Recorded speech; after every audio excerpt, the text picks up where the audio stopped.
بسم اللہ الرحمن الرحیم۔ السلام علیکم ورحمۃ اللہ وبرکاتہ۔ سامعین محتشم، اسٹوڈنٹ ای کیفے میں میں حافظ علی مراد آپ کی خدمت میں حاضر ہوں ایک نئے سبق کے ساتھ۔ آج کے سبق میں ہم 13ویں پارے کے مضامین پر مختصراً گفتگو کریں گے۔ گزشتہ پارے میں تھا کہ حضرت یوسف علیہ السلام کے خوابوں کی تعبیر کے حوالے سے شہرت کے سبب بادشاہ عزیز مصر نے حضرت یوسف علیہ السلام کو دربار میں طلب کیا۔ آپ نے فرمایا، جب تک مجھ پر لگنے والے الزام کی صفائی نہ ہو جائے میں جیل سے باہر نہیں آؤں گا۔ چنانچہ خود عزیز مصر کی بیوی کے خاندان سے ایک فرد نے گواہی دی کہ اگر یوسف علیہ السلام کی قمیض سینے کی جانب سے پھٹی ہے تو یہ قصوروار ہے، اور اگر پشت کی جانب سے پھٹی ہے تو عورت قصوروار ہے، اور آپ کی قمیض پیچھے سے پھٹی ہوئی تھی۔ اس طرح سے آپ کی برات ثابت ہوئی، اور خود عزیز مصر کی بیوی نے بھی اعتراف کر لیا کہ یوسف علیہ السلام پاک دامن ہیں، میں نے ہی انہیں دعوت گناہ دی تھی۔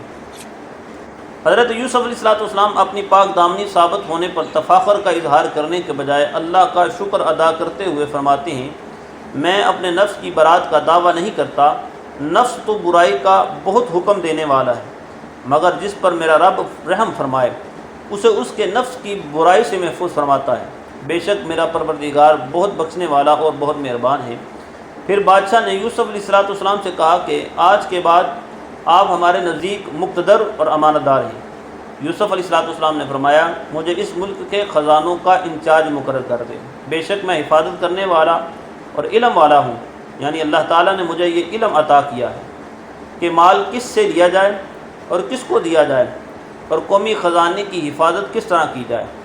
پھر جب سارے ملک میں قحط پڑا تو کنانہ سے یوسف علیہ السلام کے بھائی بھی غلہ لینے کے لیے آئے۔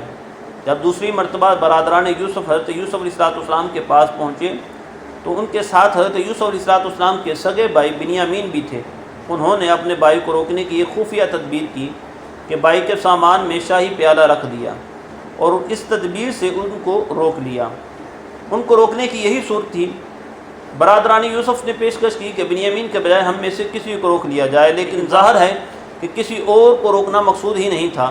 برادران یوسف نے واپسی پر یہ واقعات والد کے سامنے بیان کیا تو انہیں ایک بار پھر شدید دکھ ہوا، مگر پھر صبر جمیل کو اختیار کیا، اور شدت غم سے روتے روتے یعقوب علیہ السلام کی آنکھوں کی بینائی بھی چلی گئی۔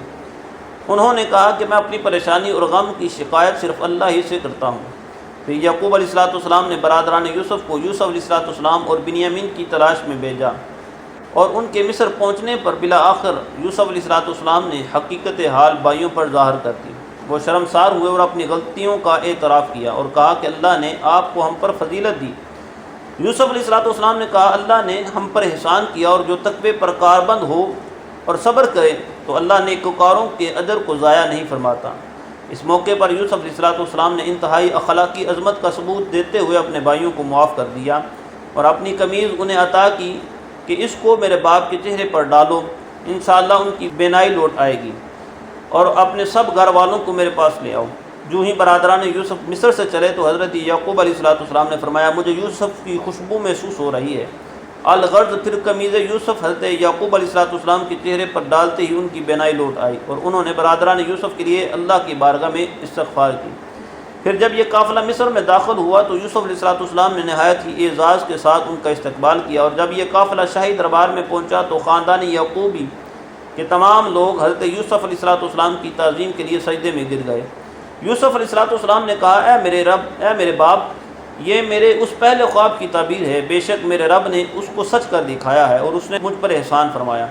یوسف علیہ السلام نے رب الجلال کا ان کلمات میں شکر ادا کیا، اے میرے رب، تو نے مجھے مصر کی حکومت عطا کی اور مجھے خوابوں کی تعبیر کا علم عطا فرمایا۔ اے آسمانوں اور زمین کو پیدا کرنے والے، تو ہی دنیا و آخرت میں میرا کارساز ہے، مجھے دنیا سے مسلمان اٹھانا اور مجھے نیک بندوں کے ساتھ ملا دینا۔ اللہ تعالیٰ نے رسول اللہ صلی اللہ علیہ وسلم سے فرمایا، یہ غیب کی خبریں ہیں جس غیب کی ہم آپ کی طرف وحی فرماتے ہیں۔ قصص انبیاء میں یوسف علیہ السلام کا قصہ اس لحاظ سے منفرد ہے کہ اللہ تعالیٰ نے ایک ہی صورت میں اسے نہایت ہی تفصیل کے ساتھ اور مربوط کر کے بیان فرمایا۔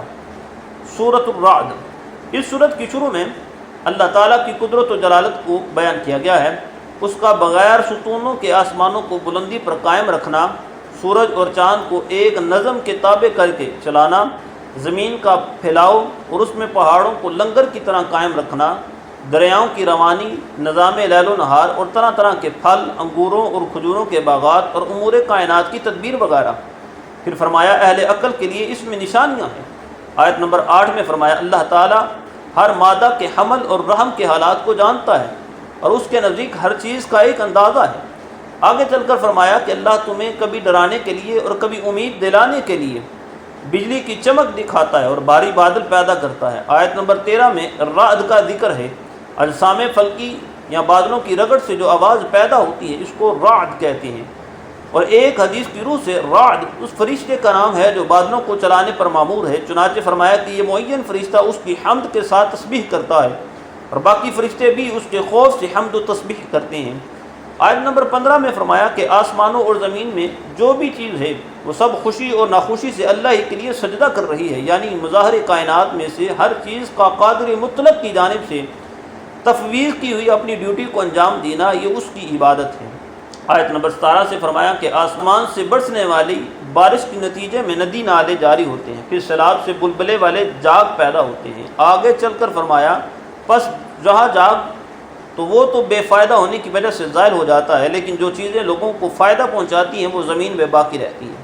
آیت نمبر 18 سے بیان فرمایا کہ وہ اہل عقل نصیحت حاصل کرتے ہیں جو اللہ کے عہد کو پورا کرتے ہیں اور پکے عہد کو نہیں توڑتے، اور قرابت کے جن رشتوں کو اللہ نے جوڑنے کا حکم دیا انہیں جوڑے رکھتے ہیں، اللہ کی رضا کی طلب میں صابر رہتے ہیں، نماز قائم کرتے ہیں، ظاہراً اور پوشیدہ طور پر اللہ کی راہ میں مال خرچ کرتے ہیں، برائی کو بلائی سے ٹالتے ہیں، ان کے لیے آخرت کا گھر کتنا پیارا ہے۔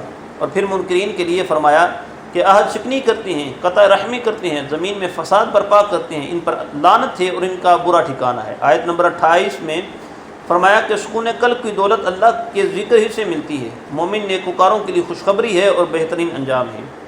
آیت نمبر 31 سے مشرکین مکہ کے ناروا مطالبات کا ذکر ہوا۔ وہ کہتے ہیں کہ کوئی ایسا قرآن ہوتا جس سے پہاڑ چل پڑتے، زمین پھٹ جاتی، مردے کلام کرنے لگتے، تو اللہ تعالیٰ نے فرمایا یہ سب چیزیں اللہ کے اختیار میں ہیں۔ مسلمان کافروں کی ان بیہودہ باتوں سے نا امید نہ ہوں، اگر اللہ کی مشیت اس میں ہوتی کہ سب اطاعت گزار ہو جائیں تو وہ سب لوگوں کو ہدایت دے دیتا۔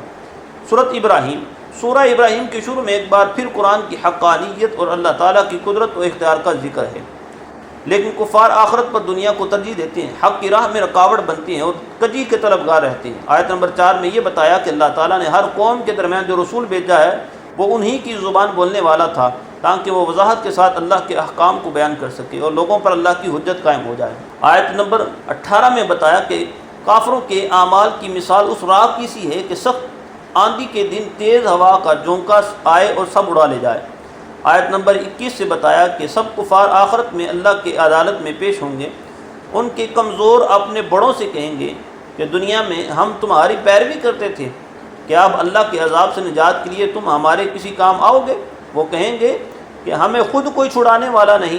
اسی طرح شیطان بھی اپنے پیروکاروں سے اپنا دامن چھڑا لے گا اور کہے گا تم نے اللہ کے سچے وعدے کو رد کیا اور میرے جھوٹے وعدے کو مانا، سو تم اب مجھے ملامت نہ کرو بلکہ اپنے آپ کو ہی ملامت کرو، اب ہم ایک دوسرے کے کام آنے والے نہیں۔ آیت نمبر 37 سے اس واقعے کا ذکر ہے جب ابراہیم علیہ السلام نے اللہ کے حکم سے حضرت ہاجرہ اور اسماعیل کو مکے کی بے آب و گیا زمین میں چھوڑ کر آئے تو رخصت ہوتے وقت اللہ سے دعا کی، اے ہمارے رب، میں نے اپنی بعد اولاد کو تیری حرمت والے گھر کے نزدیک بے آب و گیا وادی میں ٹھہرا دیا ہے تاکہ وہ نماز کو قائم رکھیں اور لوگوں میں سے بعد کے دلوں کو ان کی طرف مائل فرما اور ان کو پھلوں سے روزی عطا فرما۔